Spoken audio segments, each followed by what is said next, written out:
Jennifer Maksymetz, one of our parallel art show finalists, talking about your piece called The Prophet. There's a book called The Prophet. Can you tell me a little bit about the inspiration, how it drew from that book? Certainly.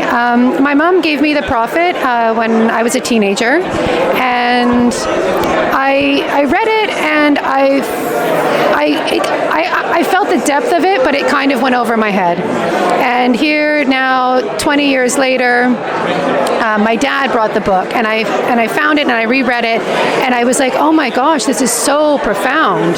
And then I looked to see when it was published, and I realized that it was published in 1923. And I was like, wow, it's 100 years old. And how the wisdom and the depth in the book was as relevant then as it is today.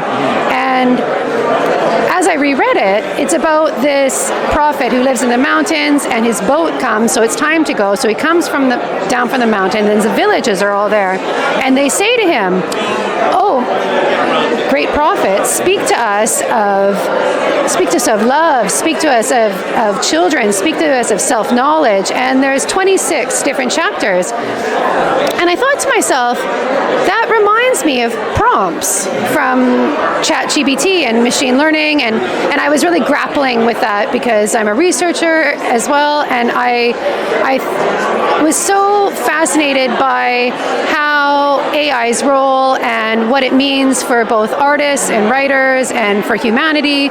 And so I started to put the prompts from The Prophet into ChatGPT, and I noticed that there was such a difference in the quality of wisdom coming through, and the caliber of sort of integrity and humanity.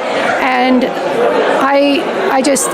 it kind of a light went on, and I thought, oh, what a great art project, because I've worked in digital art and new media for many years, and so I made the piece. And so it really juxtaposes machine learning to profound contemplation, and allows the viewer to see for themselves the limitations of the chat, and why it's so important to keep the human, the spirit of the art in the piece. And then a lot of people have been asking me, they're like, Jen, what about the frame? And yeah, I was just about to ask you. Okay.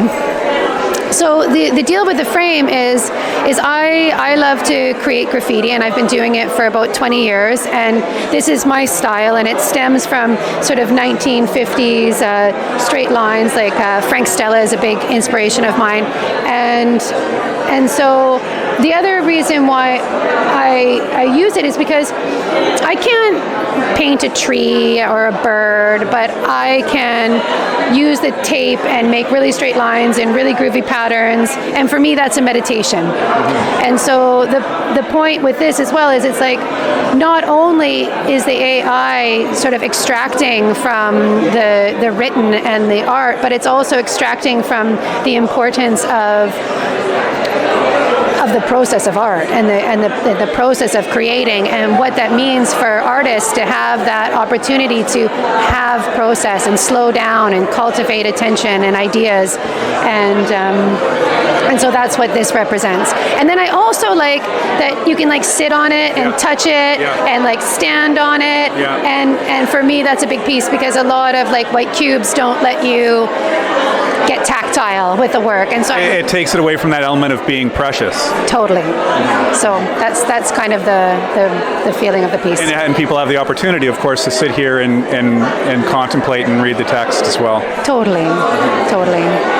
Thanks for taking this time to talk to us. Certainly a wonderful piece. Best of luck with the show. Thank you. Okay. Okay. See you soon. Bye. Thank you.